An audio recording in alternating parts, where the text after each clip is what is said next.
Hello. Supposedly we're live, so welcome.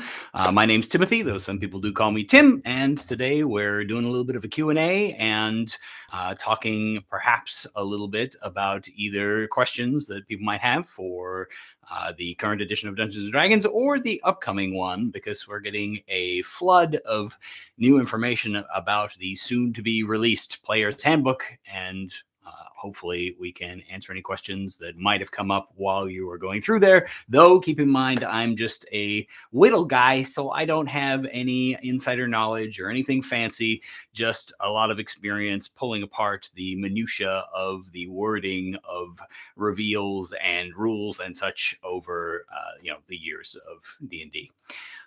If you happen to be here and you're watching this right now, I'd love it if you drop a message down into the chat so that I know there's somebody on the other end of this thing watching. But otherwise, we're going to go ahead and dive into the small handful of questions that we have pre-submitted for today, and then we'll open things up for anybody who wants to get any other questions answered. So, with that in mind, I actually have just two questions pre-submitted, and I have to deliver them with an apology. Jonathan, the individual who submitted these particular questions, did so a while back, and life just got away from me, and I failed at hosting Q&As for a couple of months. And so this is my mea culpa and my effort to try to get back into it and deliver on what I say I'm going to do. So without further ado, for Jonathan, his first question, he says, DMs are supposed to make sure that every player is having fun, that they get the spotlight, everything's fair, etc. Other players make sure they aren't stepping on the toes of other players, hogging the spotlight, or ruining the group's fun. But what should players be doing to make sure the DM is having fun, or to avoid taking away the GM's fun? I think the conversation is always one way about GMs facilitating players and very little about players being mindful for DM's experience.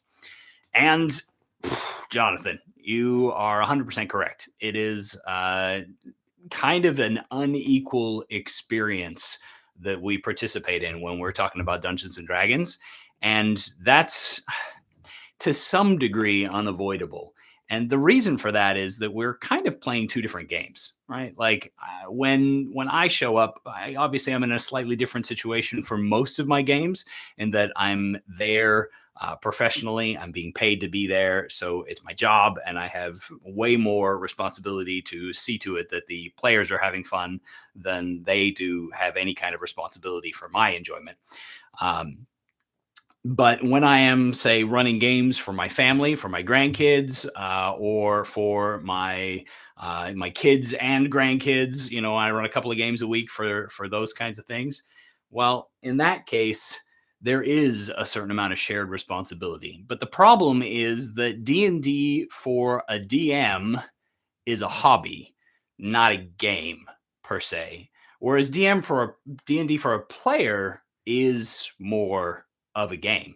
You go to a game in order to have fun, in order to be challenged, in order to enjoy yourself and spend some time. And when the game is over, you kind of are able to just put it on the back burner and not worry about it again.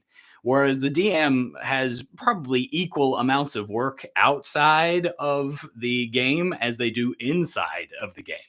And that can be a real challenge for to parse through for people, because it does mean that our game is different from their game. And while we're there trying to create this experience for players to have fun, they're just there trying to have fun.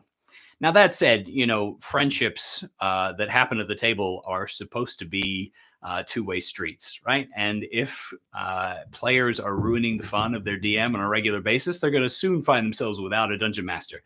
So what kind of responsibility can you take on yourself? Thanks, Percy. Sorry for noticing the sweat. No, I actually was moving boxes for my wife right before this, and I didn't give myself enough time to cool down before I started the stream. So don't pick on my sweatiness that much, okay? Come on. Anyway, uh, when it comes to what you can do in order to make sure that your GM is having fun, uh, is paying attention to the things that light them up. Right? If very much like a GM can watch the players and see when they're leaning back, when they're checking their phone, when they're disengaged, and the like, players can likewise take note of those kinds of things and can work on making sure that their DM is leaning in and having enjoyment as well. You can have those conversations to communicate about it. But when it comes to actual responsibilities, it's kind of a thankless gig that you're signing yourself up for as the DM. I think that players should, like you're saying, they should make sure they're not stepping on the toes of the other players, that they're not hogging the spotlight, that they're not ruining the group's fun. And most of those things, in and of themselves, help the DM to have a good time. But they also should be good sports about having things happen to them that they didn't really want to happen. They should be good sports about when they are successful at foiling the DM's plans and plots. You shouldn't be rubbing your DM's nose in it. You should be supportive. You should be acknowledging of the amount of work that goes in. Something that I liked to do and like to do as a player is to offer a regular thank you to the dungeon master of whatever game that I happen to be running in, and recognizing the amount of time that goes into things, noticing the special details that they specifically put into their games versus what other DMs perhaps put into their games, goes a long way towards building your DM up and encouraging them to continue providing you with a top-notch game. I think that that's honestly just sort of genuine common respect. And I think that maybe that's something that we don't teach these days, or it's something that's a little lacking in the world. But just noticing the things that people do for you and saying thank you is a responsibility that everybody should have towards everybody. And that definitely applies to players versus DMs. Uh, I hope that answers the question for you to some extent, Jonathan. I apologize. Some of it really is just that it's an unequal hobby that we're participating in. And that's kind of what we sign up for when we become DMs. Second question was, how do you run a game where the characters are all special or unique without the narrative being utterly derailed if a player has to leave or join? And in this case, he means a situation where the PCs are all, say, Jumanji'd or sent back in time. They all grew up together, or like the Teenage Mutant Ninja Turtles, or something else where the PCs as a group or are a group because of a special circumstance that they all share. I said it seems like these games can't really be played because they rely so much on the PC's special situation keeping them together, and someone leaving in the middle with no explanation or joining would seem incredibly odd to the narrative. I've run a couple of these kinds of games, so they can be done. Just to throw hope out there in the beginning, Jonathan, but also I do agree with you that they come with their own special, unique sort of challenges. Um, I would say if you have a group where you are likely to have any kind of turnover, people joining you or leaving your group, you're usually going to know it. Right? This is not the kind of thing that takes you by surprise for the most part. Obviously, life happens. Somebody might suddenly move to the other side of the country or whatever. Like, stuff happens. But most of the time, you know who the players are that have been there for years and are going to be there for years. And if you have the kind of group where that static situation is pretty solid, obviously build it around those ones. But if you're in a situation like, for instance, my own, where you have comings and goings and changes that are very, very possible, then there's a couple of key things to keep in mind. The first one is that anytime anybody leaves your game, they don't have to leave your narrative. Just because a player moves doesn't mean that their character disappears and just is lost in the vortex. It's okay for you to take control of somebody's character and turn them into an NPC and continue to move them along into the story.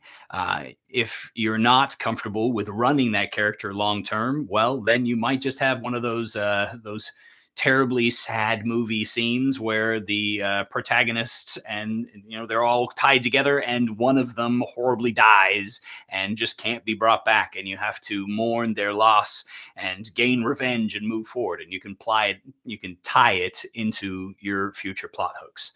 So there's still opportunity for moving forward from those situations. If you are not comfortable with that, or if you're looking for other options for how to move things forward, then trying to keep your design somewhat flexible. It is amazing what players will overlook in your narrative when it is a part of the out of character game construct that you're a part of. Uh, People who grew up together and then suddenly a stranger shows up, but the players, see the new player at the table and they know that this new character that's being introduced belongs to that player. You don't have to smooth that over until it is a perfect storybook entrance. You're not an author, you're a dungeon master. When they show up, players will buy in to their appearance. They'll overlook little inconsistencies and they will allow that to flow into your campaign. You can find ways to either leave them as the outsider and still have them join in the group, and they become the what's that guy's name? The Casey to the Teenage Mutant Ninja Turtles, right? They just join in and become part of the gang because the NPC stuck around for long enough, and at that point they become an honorary member, right? Or you can pull them in as the long lost, or have a quest hook to retrieve them and gather them, or you can use pretty much anything that gets you close enough, and your players will bridge that gap, because we're ultimately playing a game of make believe where we suspend disbelief all the time. Don't get so hung up on it being a perfect fit no matter what happens, because it is more resilient than you think it is. I hope that makes sense. From the chat here, I just do want to say thank you, Chris and Percy, for being here. Great to see you both. We are all doing quite well. Thanks, Chris. Life is good here. Jonathan, I hope that answers your question. As I mentioned when we started this little shindig here, I do not have a ton of questions that are pre-submitted. So I'm relying on you to ask what questions you might to fill this up and to get your questions answered. So if you've got any questions about Dungeons and Dragons, running games, or the new edition of D&D, I would love to dive into it with you right now. So if you've got a question, drop it into the chat and I'll do my best. Cortex, please go right ahead.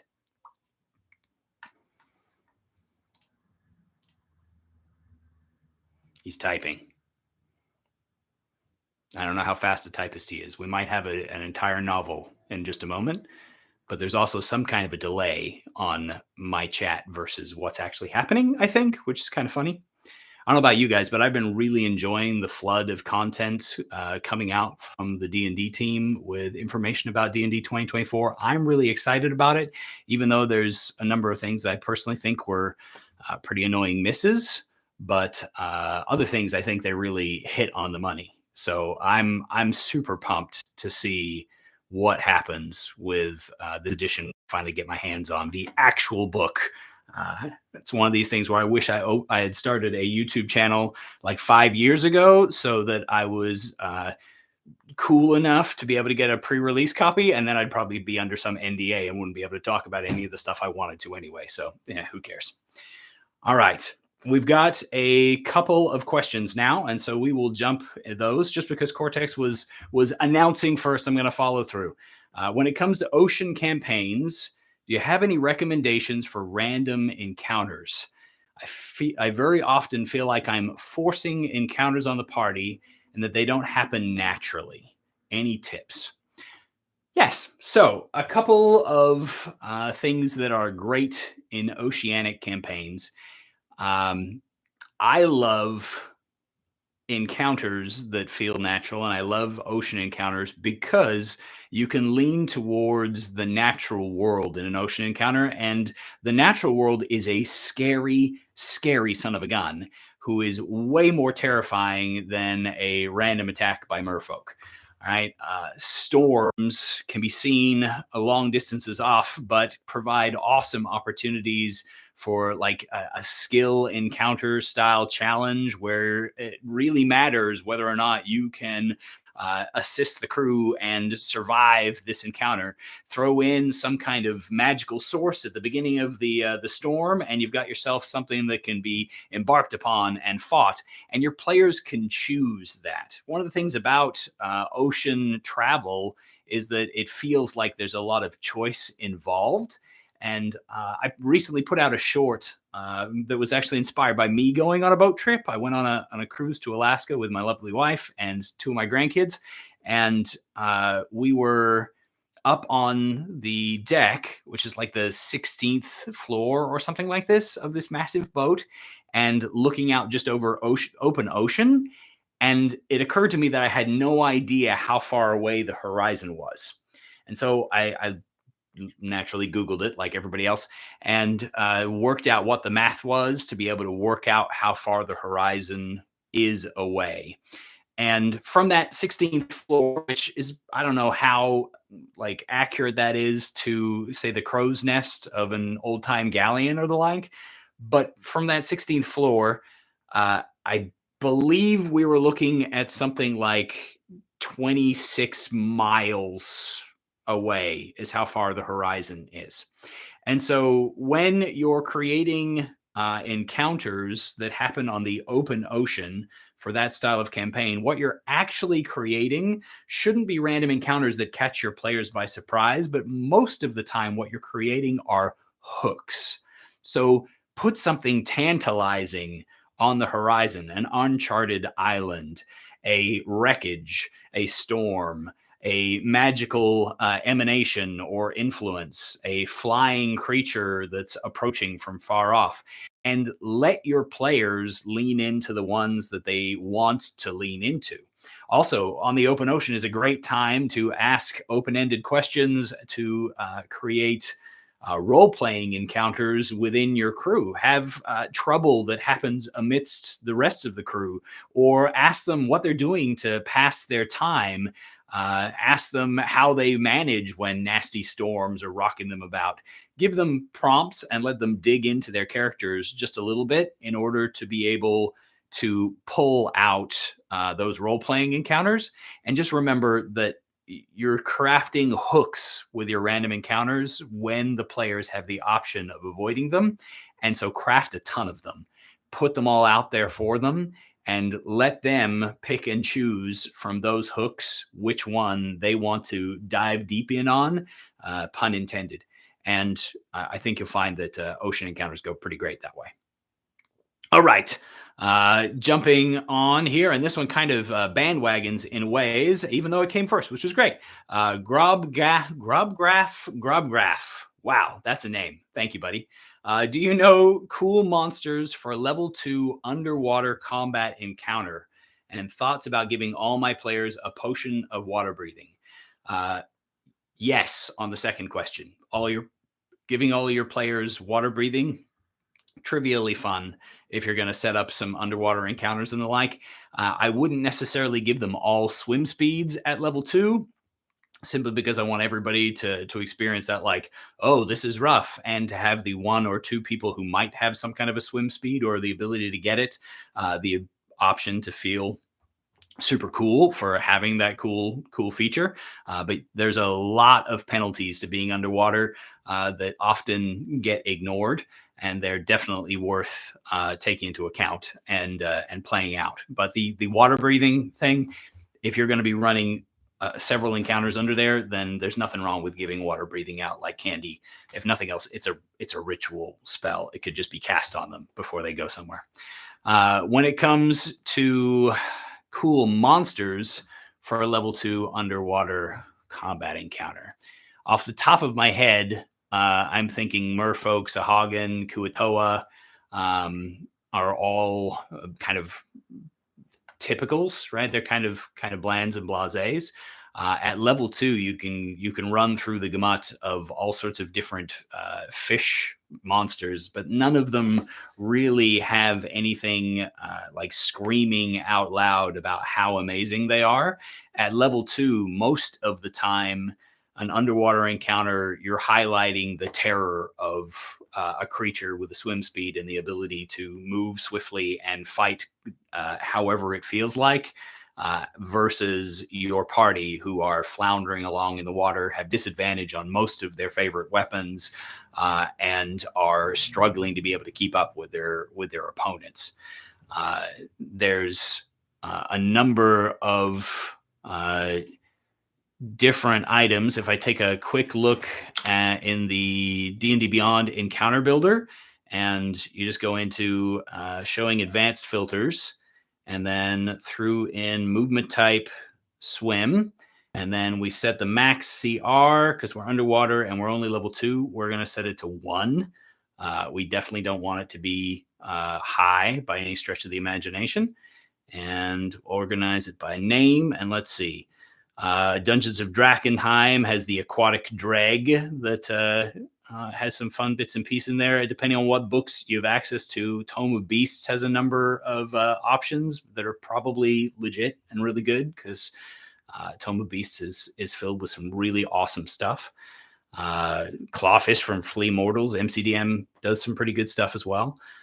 But when you're talking straight from the monster manual, there isn't a ton of terribly exciting things. I would probably go with a giant frog for a fun one, because swallowing people underwater is intense, and kind of a fun way to highlight the horrors of underwater combat. And they could maybe hop up onto the land, and they could get a breath while they're restrained inside, which would be kind of funny. I don't know if that helps, but that's my method for finding things, is to just go to D&D Beyond, and we've got every creature that exists available in there from the main books to be able to find cool options. Hope that helps.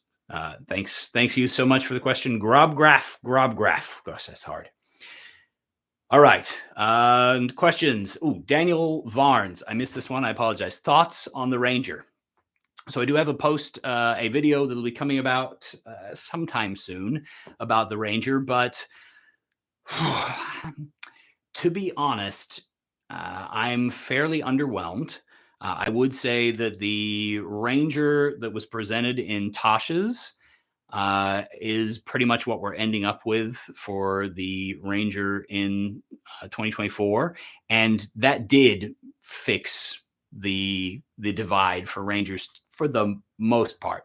The biggest drop ball, obviously, is the reliance on Hunter's Mark as a concentration spell. And this one is unfortunately a big if the Ranger spell list continues to be filled with concentration-based spells.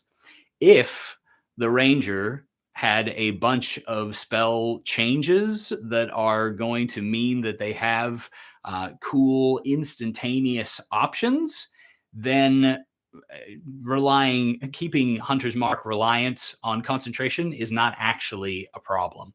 And so unfortunately, that means until I actually get my hands on the player's handbook and the full list of spells, I can't for sure say whether or not the Ranger is going to be complete garbage, or if it's just going to be kind of meh and average. I do think that the other miss in that was to not just take what everybody that I have talked to wanted and let Rangers prepare spells, just like Paladins prepare spells and Druids prepare spells. I don't think there was any reason to keep Rangers locked into their spell lists, except for some sort of like, ham-fisted attempt to cling to the old rules as if they were perfect. I don't know what the point was with that.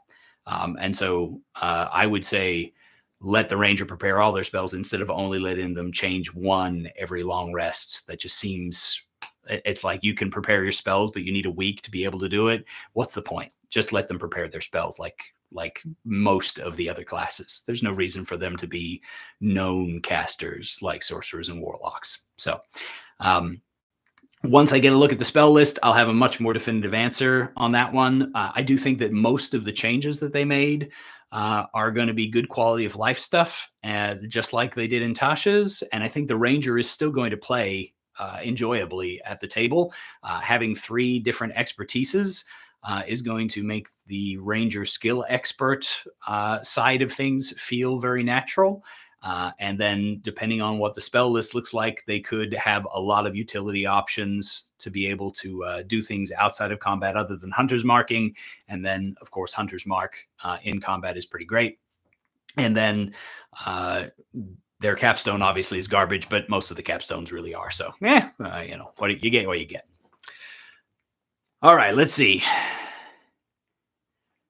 Do you think, Matt Powers, thank you, Matt, for being here, and thank you for your question. Do you think that with the apparent upgrades of all or some of the 2024 classes compared to the 2014 classes, that it will make it harder for the DMs to balance/run? Great question. I do think there's obviously going to be a immediate hit when the new books become available.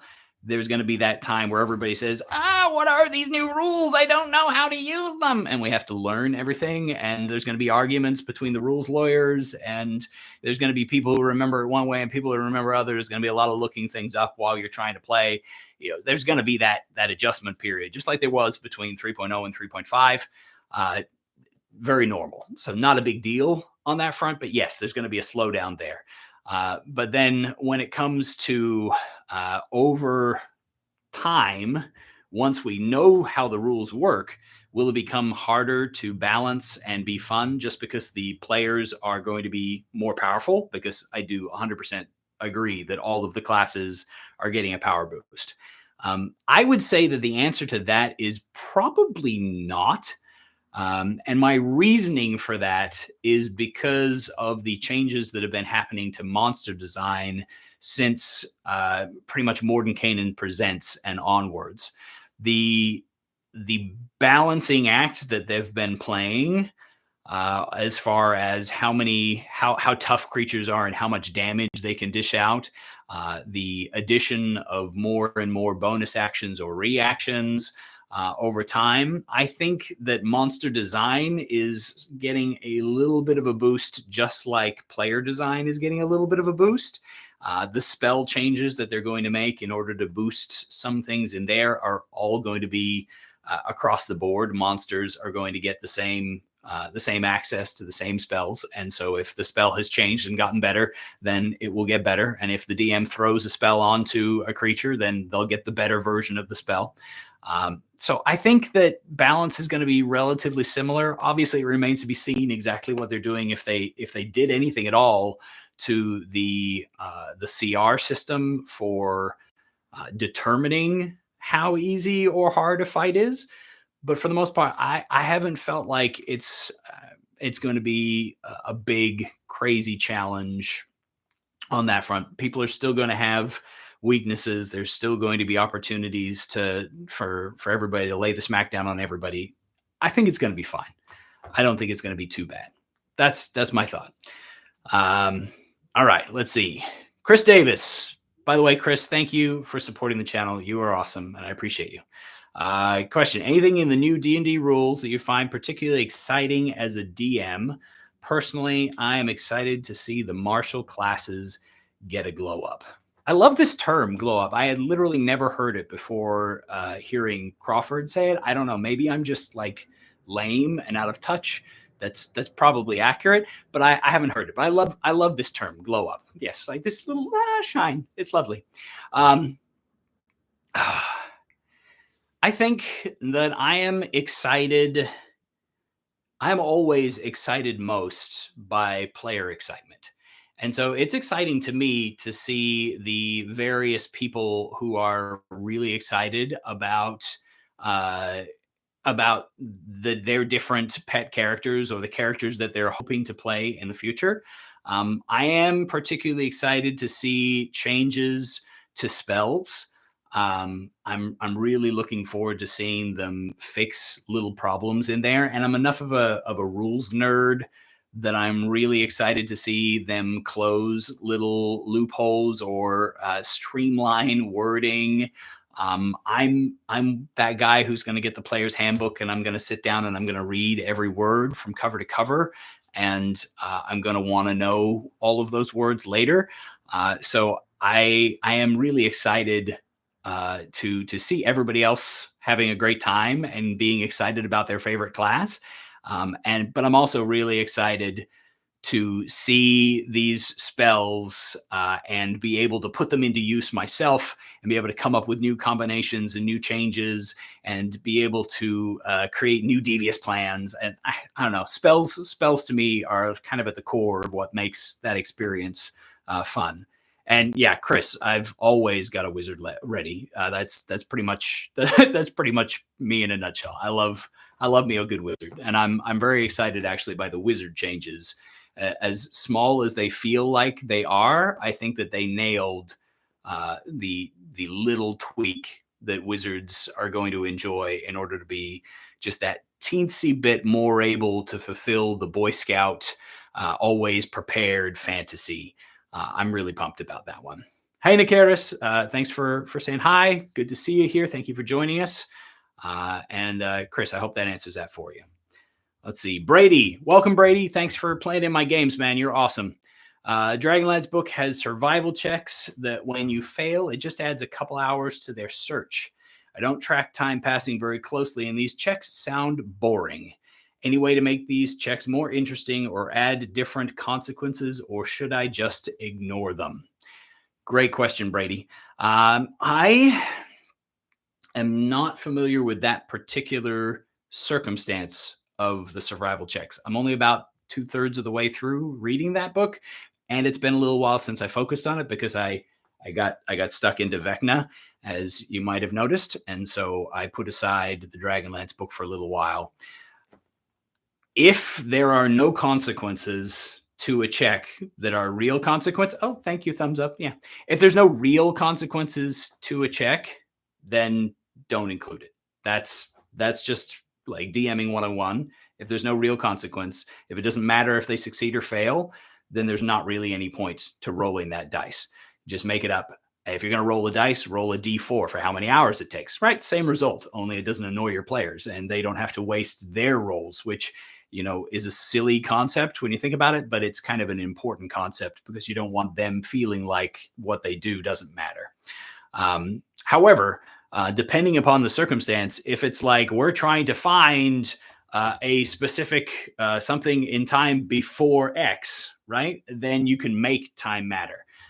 One of the ways that I like to do that, if you check out my video on consequences, on consequence tables, then that right there, every time an hour passes, I roll my tension pool, 6 dice, a la the Angry GM, these guys right here.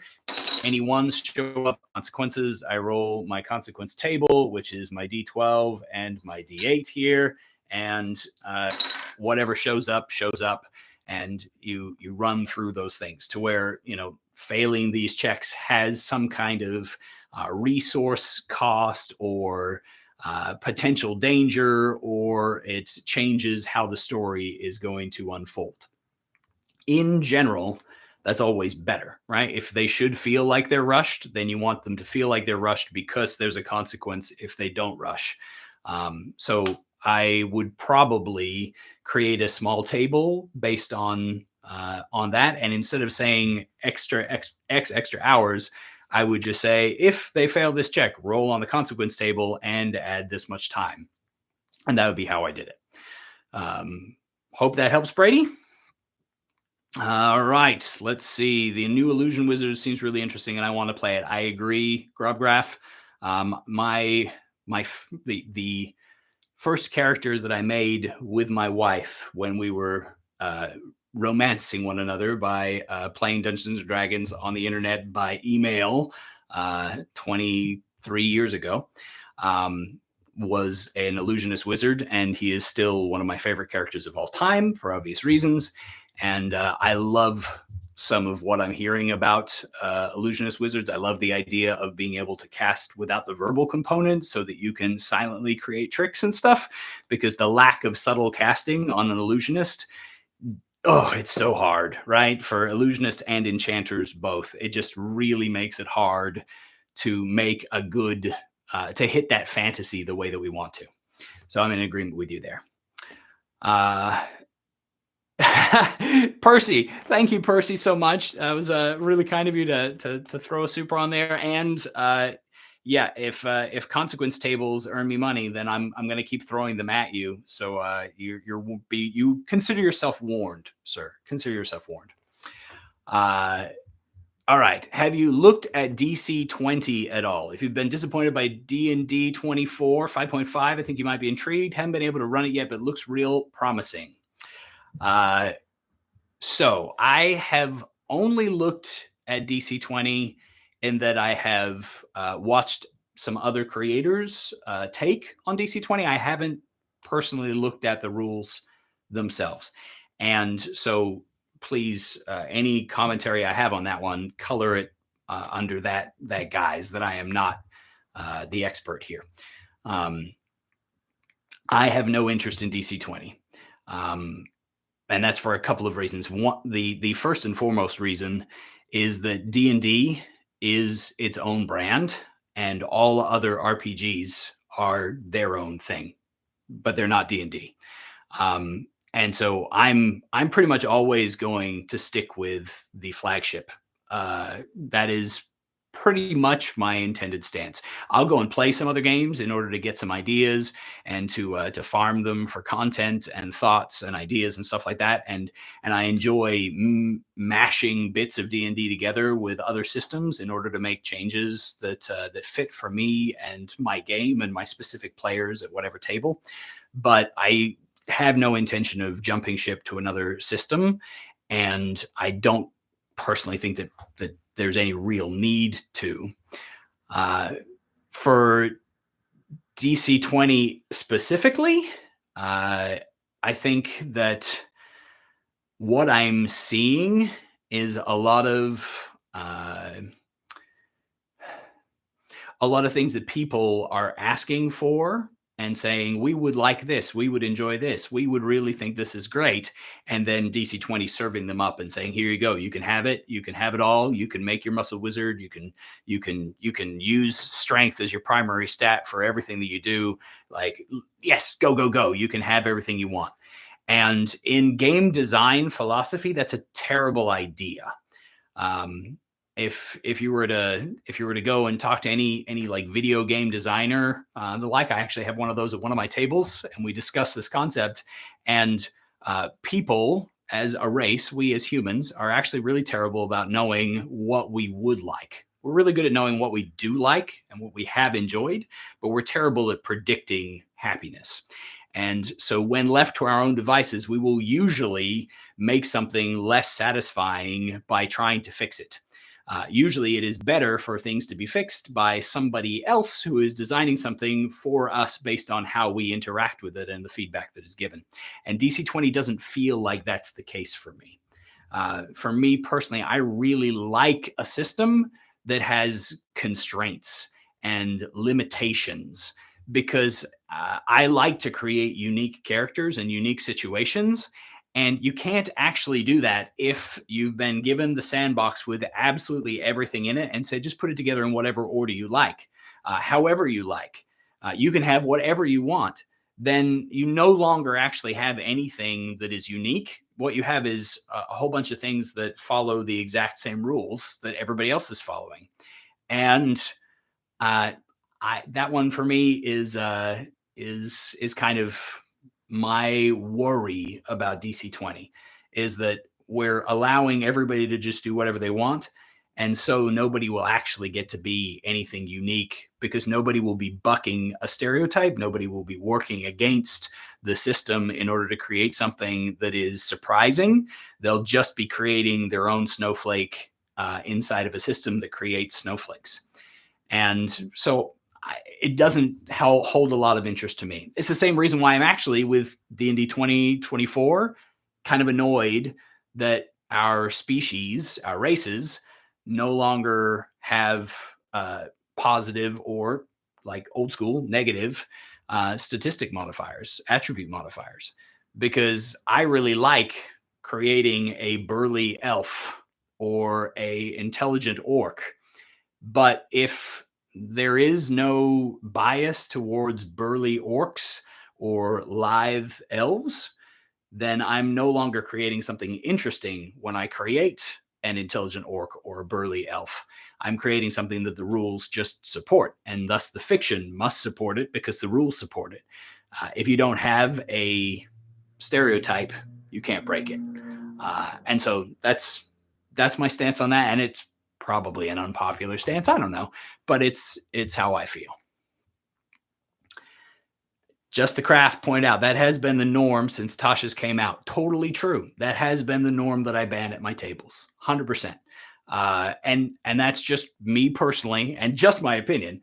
And I don't want to yuck on anybody's yum. I want everybody to have fun. D&D's for everybody, right? But I personally don't agree with the trend towards that. I think that is a missed opportunity for people to create interesting characters by working against the system of stereotype that's built into just life and into the game in general. But that's just what works for me, and it may not work for you. As long as you guys are having a great time, I'm happy.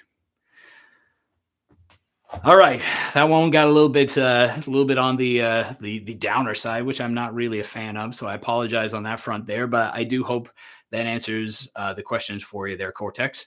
And I guess I open it up again. If there's anything that you all are interested in talking further about, I would be delighted to do so.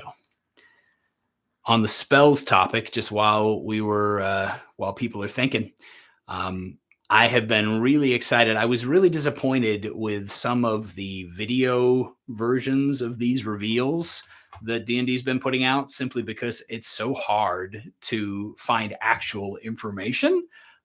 Whereas I feel like the blog posts on dndbeyond.com, if you haven't read those yet, you can find a few nice little tidbits in there that give just a little bit more information than Crawford remembers to. That I'm quite a fan of, even though we are still very much limited to getting information on only the specific topics that they've authorized for being shared, so that they can build up hype and they can keep some intrigue for the rest of the book. It's still nice to see those blog posts delving a tiny bit deeper.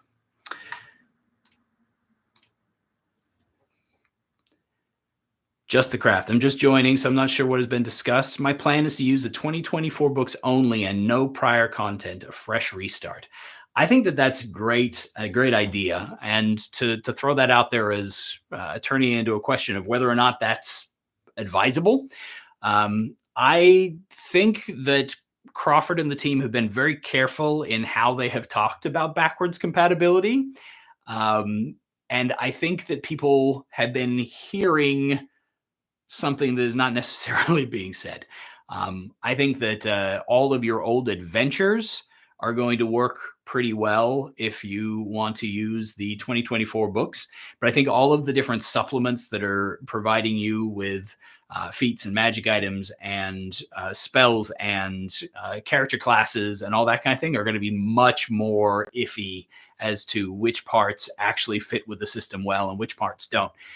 They've alluded or flat out told us there'll be a table that tells you how to use the old system alongside the new.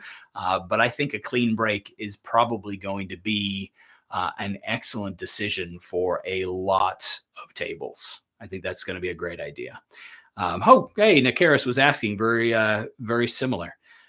So yeah, I think that it's going to be backwards compatible to your adventures. They are very specifically, Perkins mentioned during one of the interviews that the challenge rating of every monster in the monster manual is remaining unchanged, even though they are adjusting the statistics, the abilities, the action economy, the hit points, the look and feel and art and all that stuff. They're changing everything about them except their challenge rating. That is not changing. Meaning that if you were to pick up, say, Princes of the Apocalypse, every creature that's in the monster manual will still stat out at the same CR as it did when they printed Princes of the Apocalypse forever ago. And so the adventure is still going to work exactly the same, which personally, that's one of my least favorite of the printed adventures from WotC, but that's a completely different thing. So your adventures are going to be backwards compatible. Your subclasses and characters and those sorts of things are basically going to be going through some kind of um, conversion table, right? It's going to be a matter of like, if this, then that, and these will fit together in this way. And some of them are going to work and some of them are not going to work. I think there's going to be a lot of stuff out there that is better off to trash than it is to bring it forward into the 2024. But that's also a reason why 2024 is going to be as glowed up, why it's getting a increase in its potency, why we're getting the power creep, is because if they can make it just enough of a power creep above the 2014 and onwards stuff, then people will naturally gravitate towards the more powerful option. And so they'll be able to slowly do away with that old content and create less and less compatibility hassles, because the new stuff is just going to be so much better. And I think that's a strategic choice that they made.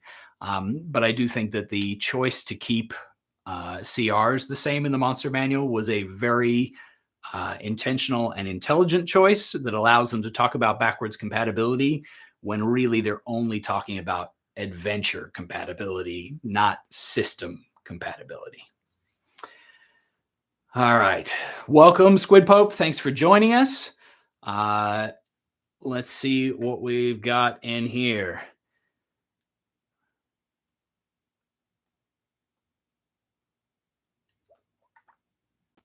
Fair enough for fair enough, Cortex, and that's totally okay. That you can have disagreements with your players. That happens all the time, and you just got to find that middle ground that works for you. That's fair.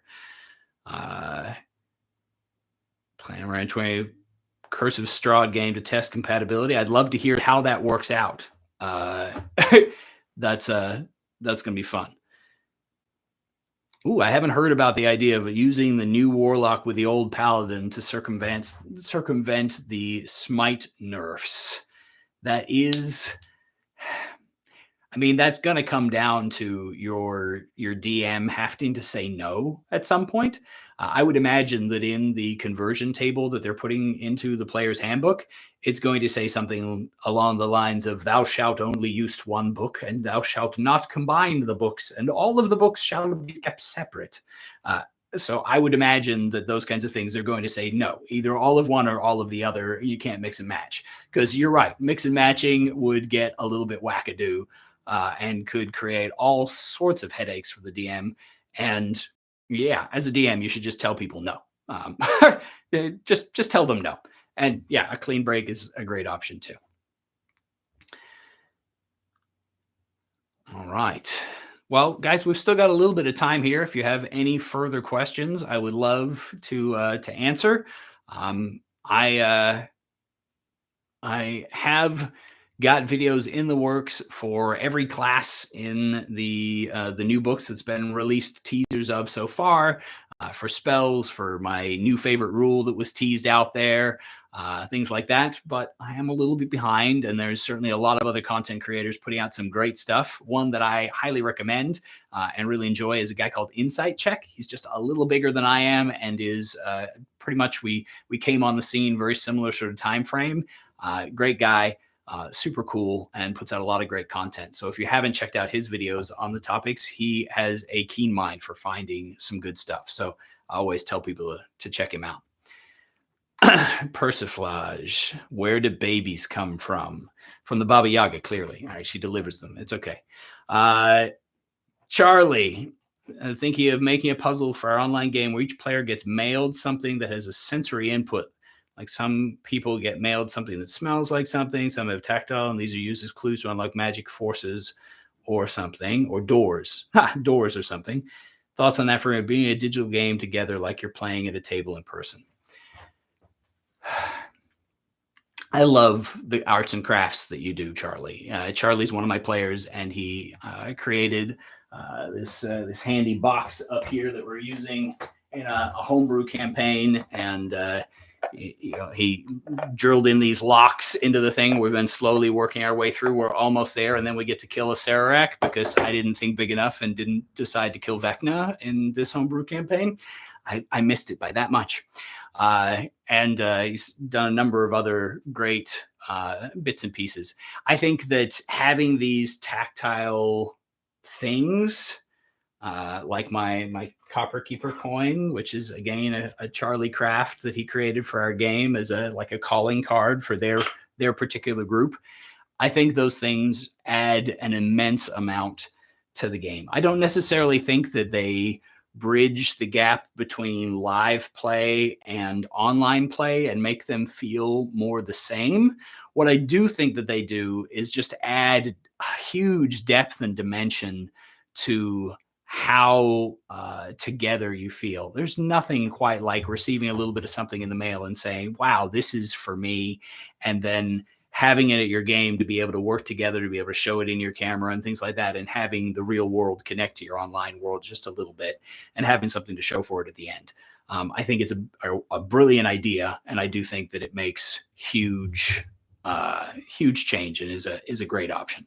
So keep your awesome arts and crafts coming, Charlie. You're amazing.